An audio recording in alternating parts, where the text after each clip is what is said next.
Welcome to the Money Watch Show. It's Thursday, September 26th, and we are here trying to answer questions about your life, your finances. Who is the we, you ask? It is me. I am Jill Schlesinger, CBS News business analyst, a certified financial planner, and my co-host is Mark Talercio. Hello, Mark. Hello, Jill. How do you feel about there being just basically 3 months left in the year?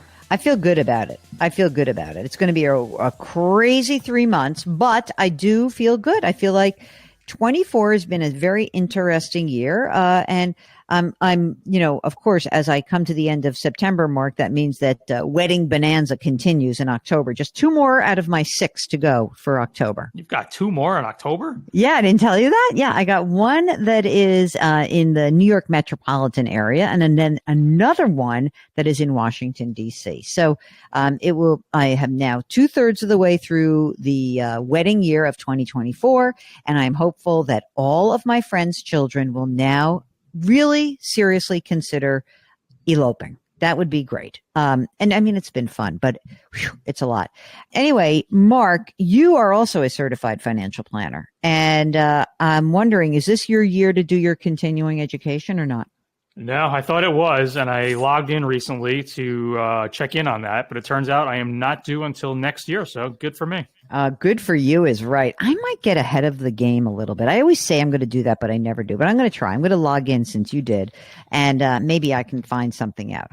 All right. Also, it's exciting times for us because it's football season. We love, Mark and I love football. You know, a lot of people are very, what can I say? Like they're like negative on football because of all the injuries and stuff. I know I should be more cognizant of the fact that that's a terrible thing. It is a terrible thing, but I love hockey and I love football. And although I played soccer in my life, in my collegiate life as well, I like watching football the most. What about you, Mark? Besides tennis, what's your favorite team sport to watch? Tennis, hockey, and yeah, I'm with you. I love watching football. I don't really care who's playing. I just love watching the NFL game. Not so crazy about college because I can't really get into a game that's 62-5. Exactly. I feel the same way. You know what Jackie does every time Sunday morning? She goes, listen to this score. Sunday morning, listen to this score. Listen to this score. It's stupid. I have it's just no interest dumb. in that. No. Yeah, I agree. All right, let's talk. I have a feeling that we have someone on the line here who is also a football fan. It is Brian who's on the line from Pennsylvania. Brian, is football your number one favorite sport to be a spectator for? Actually, no, basketball. Oh, really? College basketball, yeah. Oh, see, college, but I don't know why college football, there is a weird thing, like why those scores get run up so far. I don't know. I like college basketball also. We used to have, when I was in college, we would have a moratorium on going to classes during the NCAA tournament. That was we just said we took a break. We needed a break. We had to watch all of the TV that we could. All right. Brian from Pennsylvania, welcome to the program. What brings you to us today? Well, I think the headline I gave you in my email was I fired my financial planner. Okay, why? Well, I signed up with him about 3 years ago. Mm-hmm. And at the time I was still working. He only took clients over a certain value that had a net worth over a certain amount. What was that amount? He wanted $2 million. Okay. And I mean, with our portfolio, we were definitely over $2 million, but 3/4 of that was still in my 401k plan at work. Okay. So he agreed to take me on. He was actually recommended by a coworker. He agreed to take me on, knowing that there was money in a significant amount of money in the 401k. So I moved some money to him, and he agreed at a 0.9%. AUM. Okay. And so, we kind of mulled along for the past three or so years. Mm-hmm. He did a little bit of, he did some Monte Carlo stuff for me to say, your finances look great. You're okay to retire, but I didn't feel like I was getting any real planning. So then, about a month or so ago, he called me to say that their brokerage firm or their firm was hooking up with a new broker dealer. Okay. And that we would have to sign documents that moved everything to the new broker dealer. Okay. But I saw that as an opportunity to say, okay. I think he was just waiting for my 401k, and then maybe he would have done something for me. But up to this point, he hadn't. So anyway, I just decided, okay, it's time. This is kind of a signal. It's an easy out.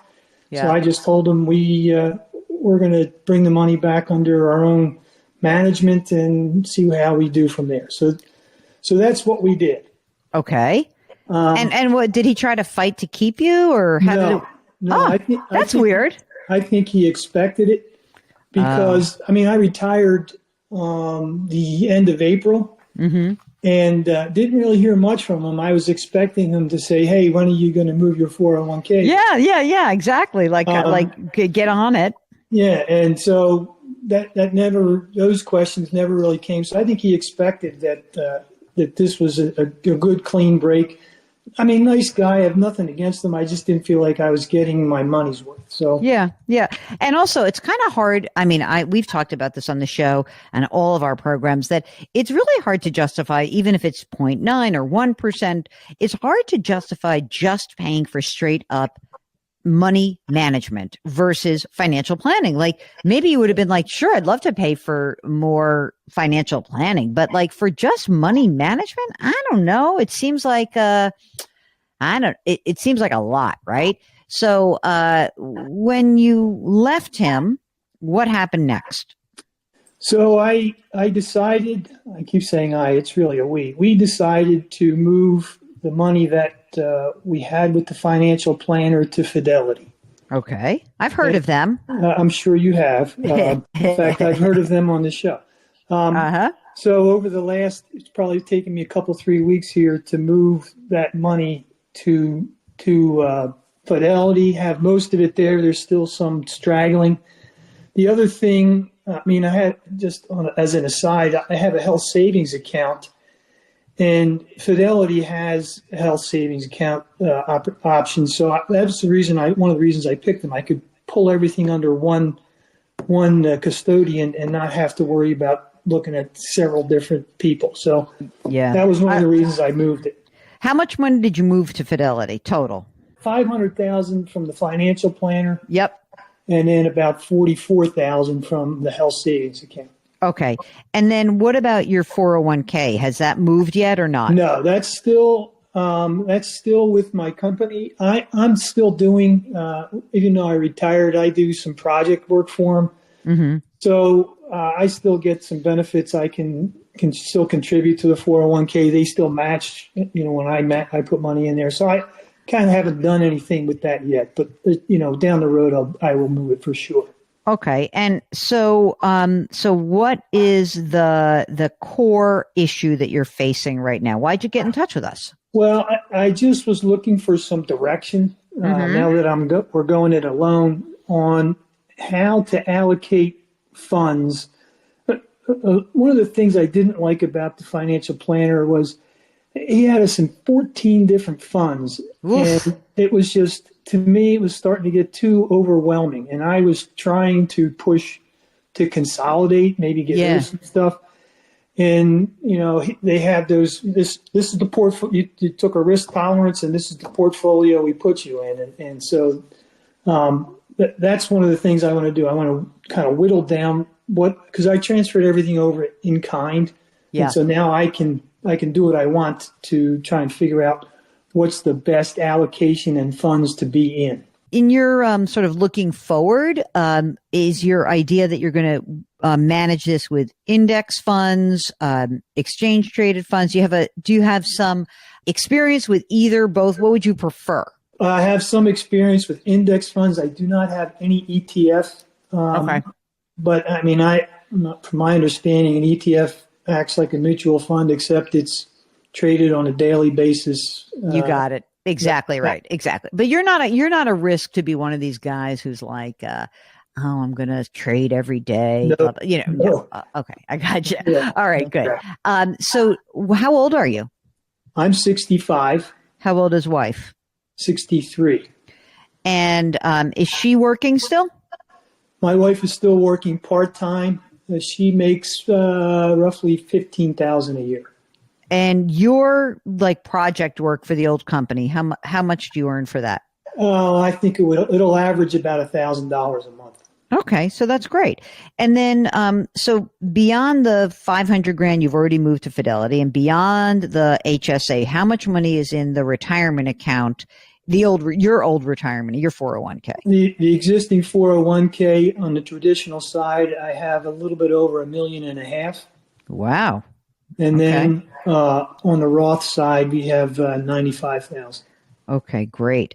Is that it for your investments? So the 500,000, the 44, the 1.5, the 95 Roth.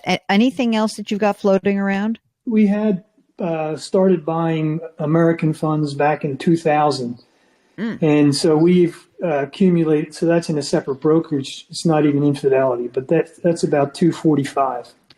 American funds are very good funds. You must have bought that through a broker. Did you pay the fee for those funds already? You would have paid it up front. Okay, so those are A shares. Okay. That's correct. Okay. Is there any need for any of this money anytime soon, right this minute? Like, do you have like, oh, I need 200 grand out of that account because I'm going to buy something? You're talking about the American funds? Yeah. No need for it. No need for that. Okay, good.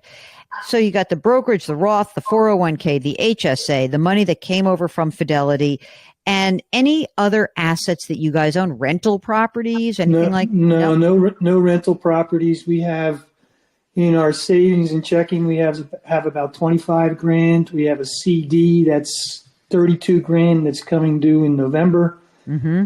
And then my wife has some old savings bonds from her parents at about 15 grand. So okay. Well, I hope they're still paying interest. They are. I check them on a monthly basis just to see. Isn't it shocking the number of people who are like have old savings bonds and they're not paying any interest anymore? You're like, wait, what are you doing that for? How about your house? How much is the house worth? About 4.25. Any mortgage that remains on that? Yeah, about 47,000. What's the interest rate? 4%. Okay. And you guys have grown kids, no kids? What's the picture here? Kids are all out of the house and launched. Okay, great. And any aging parents still alive? My wife's parents are still with us, but they're being taken care of. I think there won't be any need for us to do anything. No. Okay. Wow. It's amazing to have someone who's 63 has both parents alive. It's very lucky. Yeah. So Brian, will you be entitled to any sort of pension benefit or not? No. Okay. All right. You ready for the most important question I can ask you? Is how much do you spend on an annualized or monthly basis? Our monthly spend. So let me just say it this way. It went up once I retired because we had to go to the exchange and get insurance for my wife. Sure. So when we crank that in there, the gross amount we need on a monthly basis is about $8 grand. Do you happen to know what your Social Security benefit is at age 67 or 70? Yes. So my wife's at full retirement age is 820. Okay. And mine is 3,800. Okay. At age 70, my wife's is 1075, and mine's 4750. Wouldn't she just take half of yours as? Right. Yeah. Okay. So okay. One of the things I'm thinking of doing is maybe having her start once she finishes working. She's going to probably stop working within a year, and so maybe have her start taking Social Security early. And I'm not going to take mine until 70, but and then she'll switch to yours eventually. Yes, and then she'll get the half of mine. Got it. Reduced because she would taken her Social Security early, but that way I figured her Social Security even reduced would kind of replace what she's bringing in, close to what she's bringing in now on a part-time basis. It's amazing. So, any big plans that you have as you wind down in your own work life? In other words, I just want to make sure that, like, if we have the story, is there anything else you feel like you haven't told us that's like a goal of yours in retirement before we start allocating your money and thinking about what comes next? Well, there's two other things I should throw out there before we talk about that. I do have a deferred comp lump sum payout that's coming to me next May. Oh, May of 25. Right. Okay. Deferred comp payout. Right. Okay. How much? 30 grand. Okay. And that will be taxable to you. Yes. Okay. So there's that taxable. Okay. Next, number and two. Then one of the biggest mistakes that we ever made is buying variable universal life policies. So a mistake. I'm going to take you off the hook. Everybody has made a dumb mistake, and you are not alone. Okay. So we do have those still intact, and so my wife's is a $75,000 policy that has $50,000 cash value right now. Wow. With the basis of that is about 30 grand. Okay. And then I have $500,000 still on the as a base. Yeah, death benefit. Death benefit, thank you. And then the cash value on that is 114. What's the basis on that? 84 grand. Okay. So just so we got this clear, next year, so you're going to stop work, you're doing your thing, but next year you get this 30 grand, and then you also have this universal life policy. And so we essentially have this period in between now and when you're claiming your Social Security benefit, where this will probably be your lowest earning years, right? Between your age 65 and 70? Yes. These years? Okay. Yes. So any decision that we make about pulling money out or doing something should happen within the next 5 years. Yeah, and the way I view it is rather than do Roth conversions, just draw down on my IRA. Yeah, it's fine. It's fine. To fund what we need to fund over the next 5 years. Is there the variable universal life? This is, I'm inclined to do the same thing with that, which is like take the money out and pay the tax that's due. You're in the same situation with that because the difference between your cash value and your basis is ordinary income to you. It is not capital gains, which is why these policies are stinkers. I mean, you don't need the money, but on the other hand, I hate to have it sit there. All right, let me think about that as those. Just a little additional information there, Jill. Both policies, the cash is sitting in a guaranteed income fund at 4.5%. That's not bad. So we're not paying anything new into the policy. Yeah. The cash value accumulate, and then they take the premiums out of that. I'm just wondering if there's anything we can do with this policy to convert it into something else, but I don't think there really is. Okay.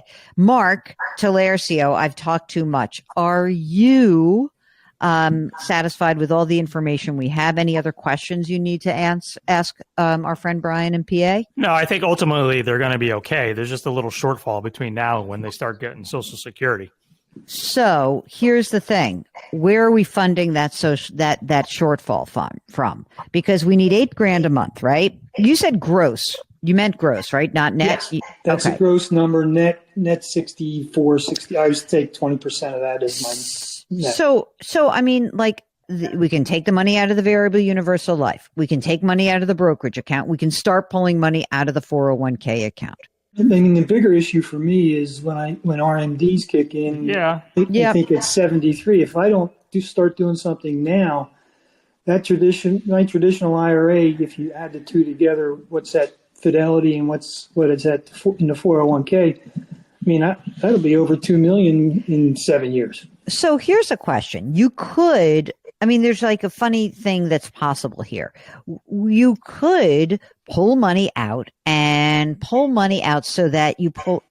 Here's how much you could. I don't know how you feel about this, but you could pull money out to keep yourself in the 24% tax bracket, which again, this is this year for married filing jointly. You look at your income. So whatever, you got $37,000 or $40,000 that is coming in between you and your wife, right?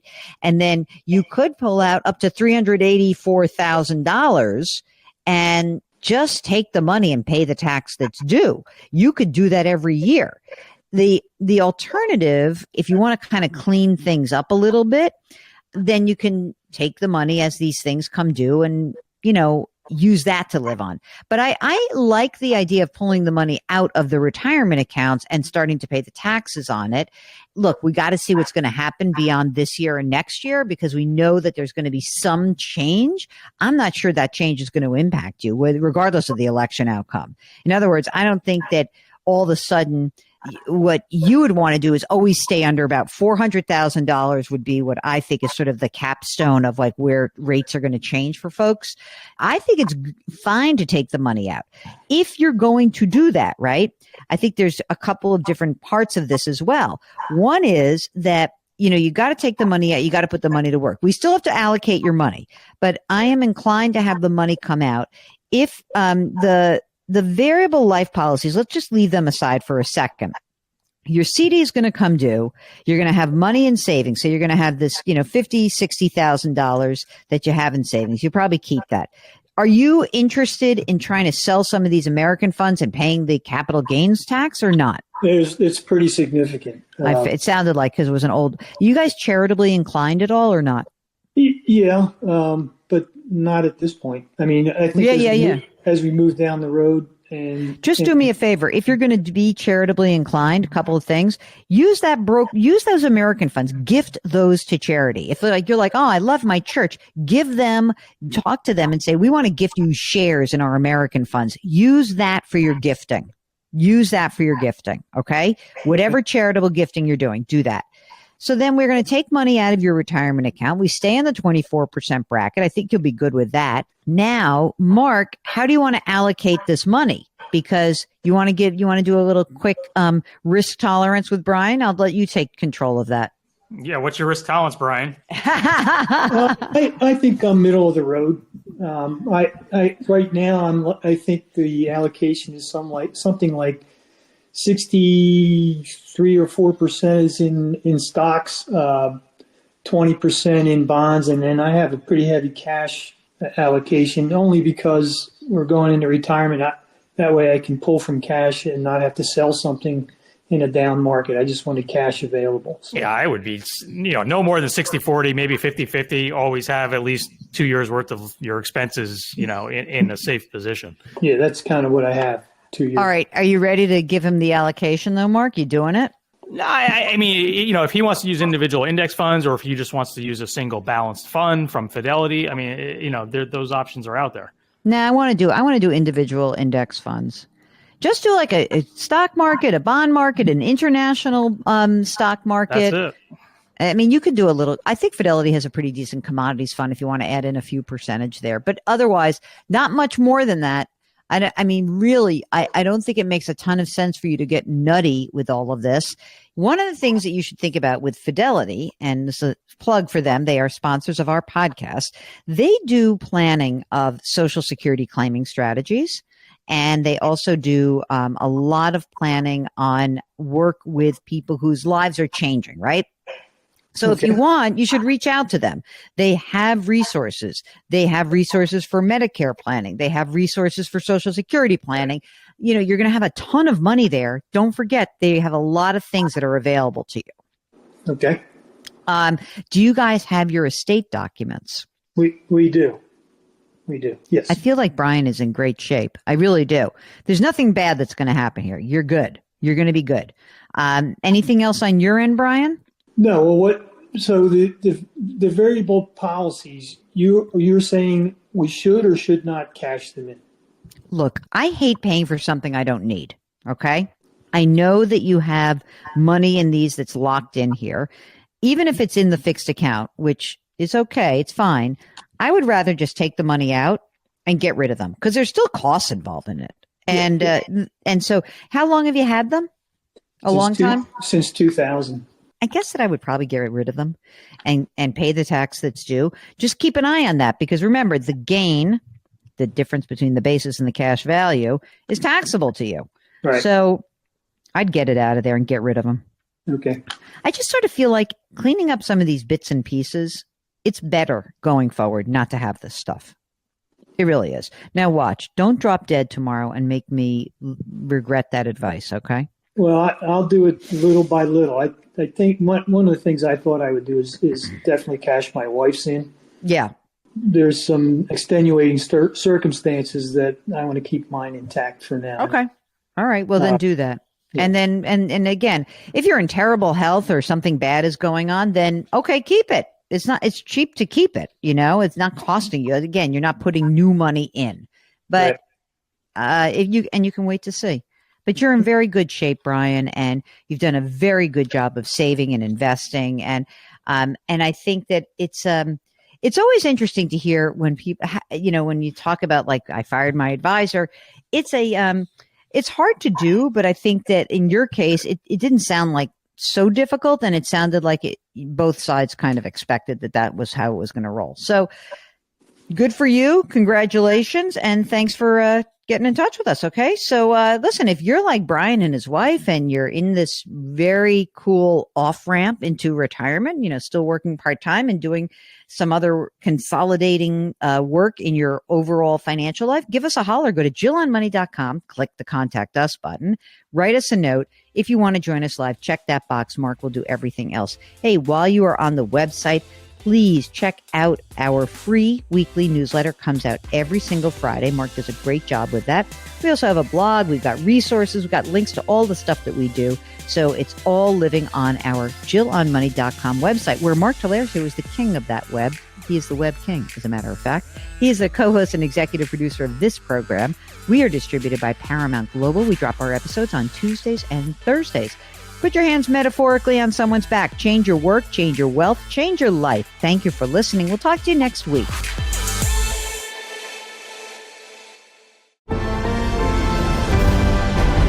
Paramount Podcasts.